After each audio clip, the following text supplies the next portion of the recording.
fiber friends. Ozzie says hello. He is my sweet tuxedo cat. I adopted him from a local shelter in Charlotte, actually a local rescue in Charlotte called Forever Feline Friends. He's a domestic short hair. He was about 4.5 when I got him, and we've been together now for about 5 years. 5 years, Mr. Ozzie. He's a sweetie. All right, say bye-bye, Ozzie. We're going to continue with the video now. All right, so current progress on that 10-stitch baby blanket that I'm making. I actually turned into a 15-stitch baby blanket. You might be able to see the difference here. That was probably closer to 10 or 12 stitches. And then I just decided to go for it and do 15 stitches to make it go faster.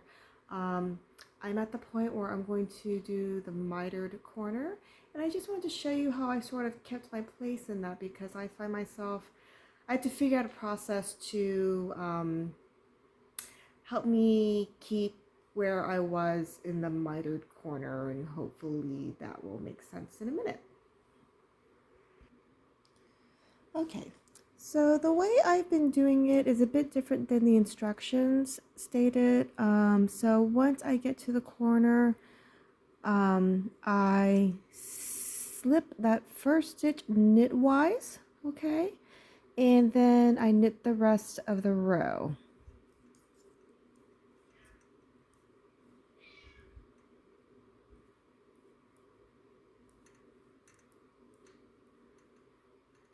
Oh, well, let's catch the needle here. Like I said in previous videos, this is fingering weight yarn. It's 100% cotton. It's from, I believe, Jubilee Selects from Minnesota. I'll have to look at the yarn label again. It's a beautiful yarn to work with. It's just very fine. I'm more used to working with worsted weight yarns or bulky yarns. All right. Okay.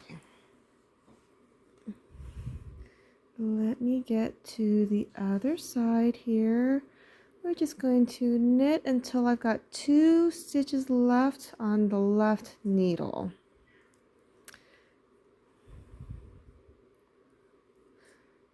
This yarn was a gift from a friend, and her daughter is having a grandson around Easter, and so as a thank you gift for this beautiful yarn, I decided to knit a little baby blanket for her grandson.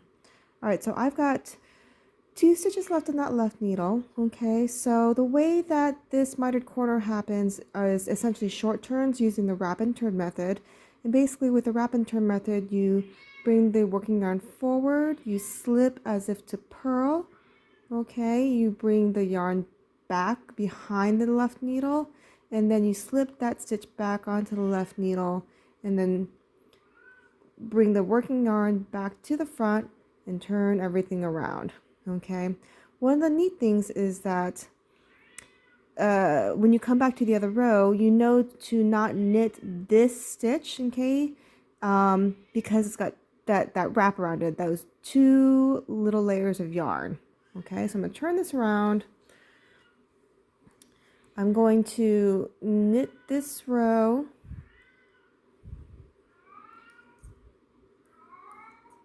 If you hear my cat in the background, he is segregated, or excuse me, pardon me, he is relegated to a different room, and he doesn't want to be there.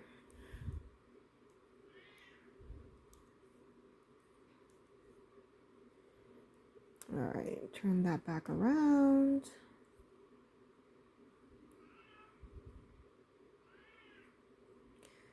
Knit this, so it's 1, 2, 3, 4, 5, 6, 7, 8, 9, 10, 11, 12. So I've got 3 stitches left in the needle, right? Okay, so this one right here has the two little wrappers, okay, and that's got the one wrap. So that's the one I'm going to slip and wrap and turn. So slip as if, so bring the yarn forward, slip as if to purl, pull it off the needle, put the working yarn back behind my left needle, pass that slip stitch back over onto my left needle, and then bring that working yarn forward. And now that third stitch now has two little wraps on it. And you turn it around. Okay. And you knit the next row.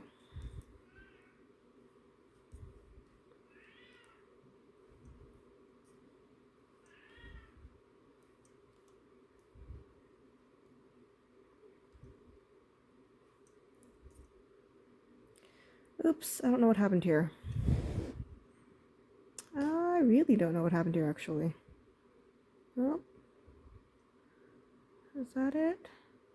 Okay, I must have just accidentally picked up a loop somewhere. I'm very much of the knitting school of thought is that if a mistake occurs and it's not a serious one, i.e. you're not going to notice it if you're galloping by on a course, then it's all cool.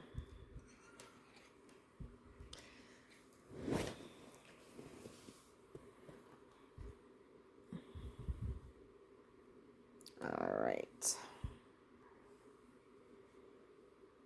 Okay, we're just going to continue to make progress on here. We're now back on the front side of the work. 2, 3, 4, 5, 6, 7, 8, 9, 10, 11. Okay. All right. So we're back to the point where you've got this one on the end has one wrap, and that one next to it is the two wraps. So this is the one where I stop the short row. I bring the yarn to the front, slip as if to purl, bring the yarn to the back, put the slipped stitch back onto the left needle, bring the yarn forward. And now I've got two little thingies, two little wraps on that stitch. Turn it around, knit the next row.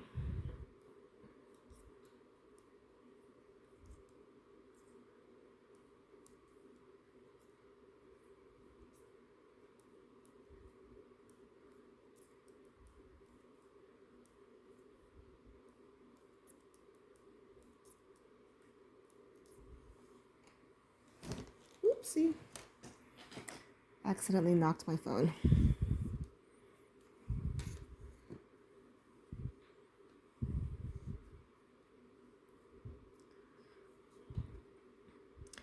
I liked it when I discovered that little how to sort of read which stitch has been wrapped and turned, because as I've said before, I like sort of mindless knitting, not very fiddly knitting, and so it's nice to have an easy process to figure out, you know, where I am in the short row process or the mitered corner process.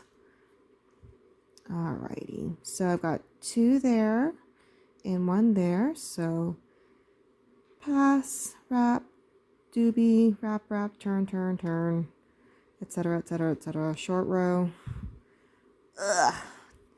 turn the work, knit back to the edge.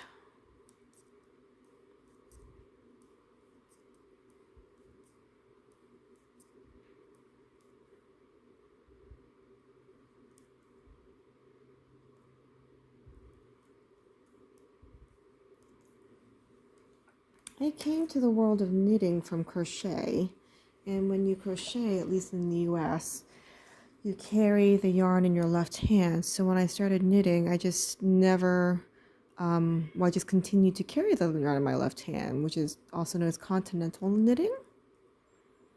It was just easier for me that way. Knit, knit. Retension my yarn. Knit two more bits. Do a wrap and turn to make the short row. Turn it around, knit to the end.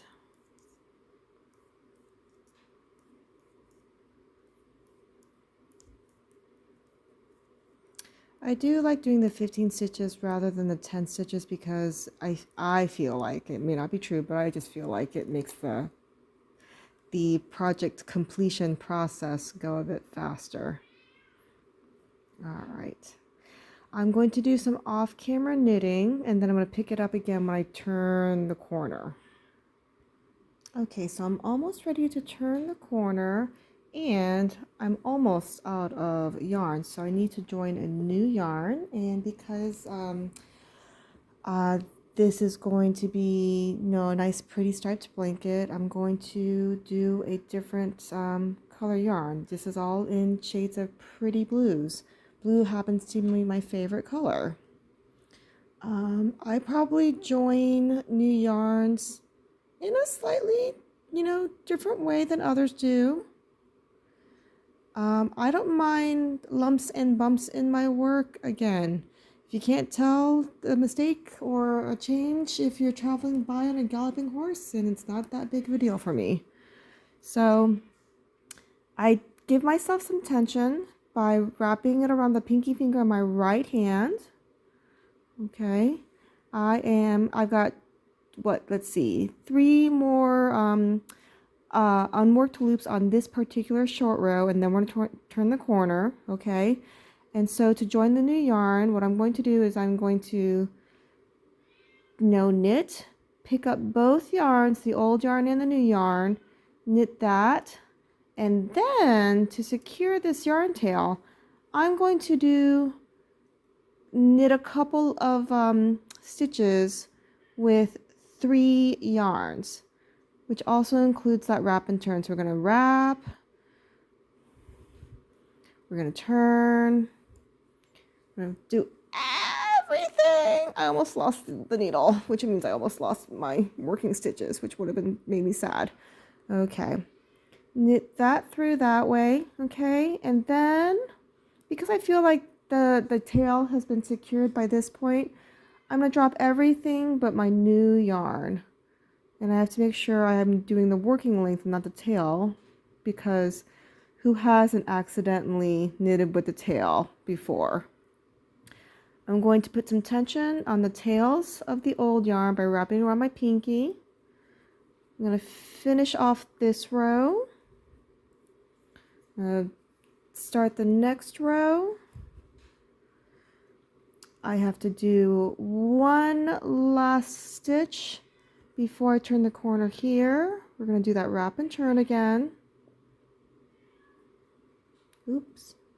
Come on. Okay. Last stitch, turn the work. Ta-da! All right. So now we're going to turn the corner. And even though I know how this works, I still think it's magic every single time it happens. It's really just physics, honestly.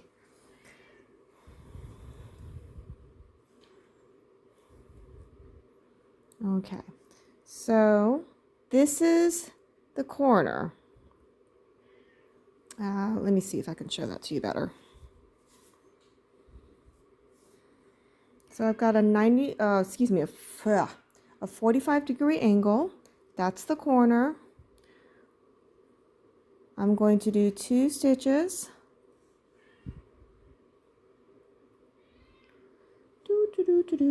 Uno, dos. And so now we're going to do lengthening short rows going back down. Okay, so the short rows coming up the corner was going shorter that way. So now we're going to go make a 90-degree turn, right? And we're going to do increasingly longer rows as we come around.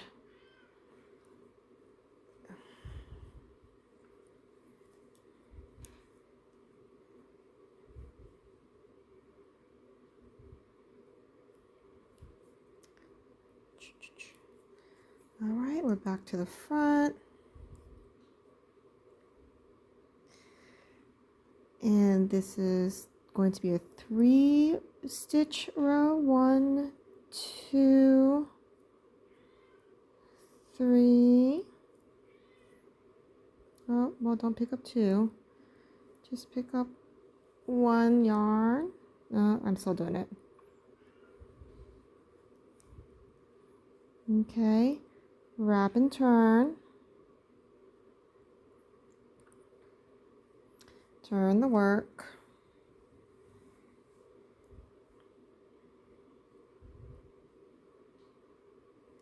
One, 2, 3.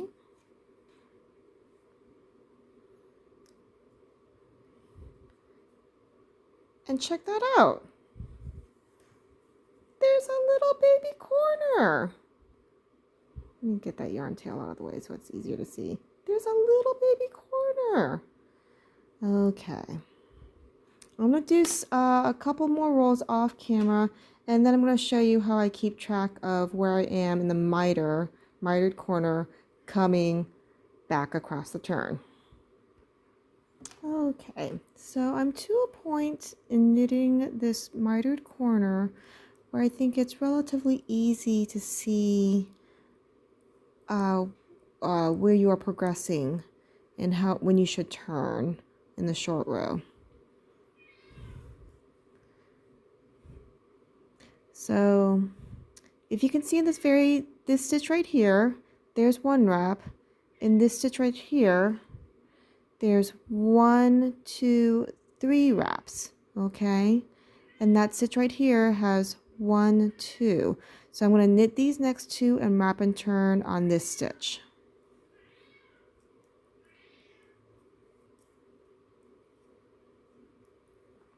You can now see that this stitch has 1, 2, 3 wraps on it. So we turn that short row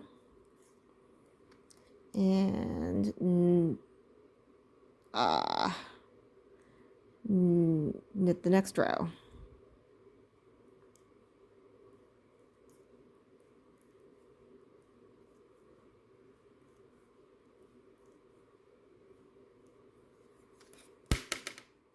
Okay. And show that to you again. So I'm back on the front side of the work. And I know it's a little bit hard to determine the front versus the back side of this work on this video, but when you're doing a project or the blanket, it's pretty evident which side is the front and which side is the back. And frankly, you determine which side is the front and which side is the back. I just like the smooth side as the front, so that's what I call the front. Alrighty. Okay, so this has 1 little wrap. That has 1, 2, 3 wraps. That has 1, 2 wraps. So I'm going to knit these 2 and wrap and turn on that one. So that's the end of that short row.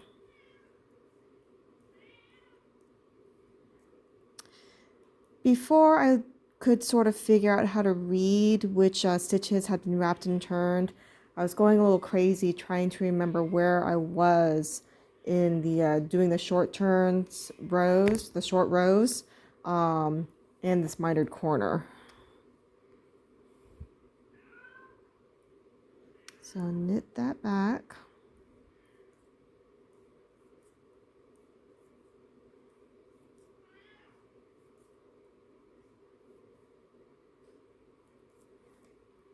Okay, one more time.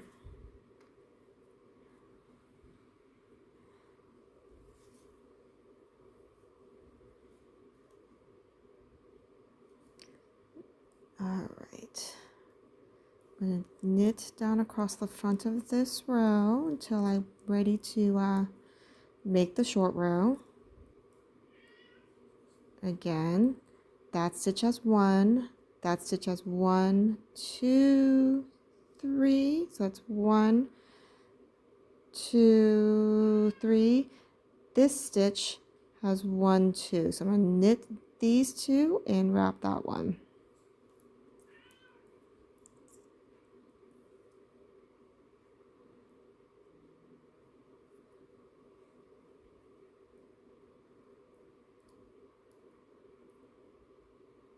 Well, what did I do? Let's do that again. Do it. There I go. All right, so I'm going to do some more knitting off camera, and then once the mitered corner is complete, I will show you how it looks. It's pretty neat. All right, so there is the finished mitered corner with my yarn tails that I will sew into the blanket once I am finished. It was very convenient to join the new different colored yarn at the corner so that the turn is very sharp and distinct. And I like the little sort of lacy-like pattern that happens when you are doing the wrap and turn short rows. It just makes that mitered corner very defined.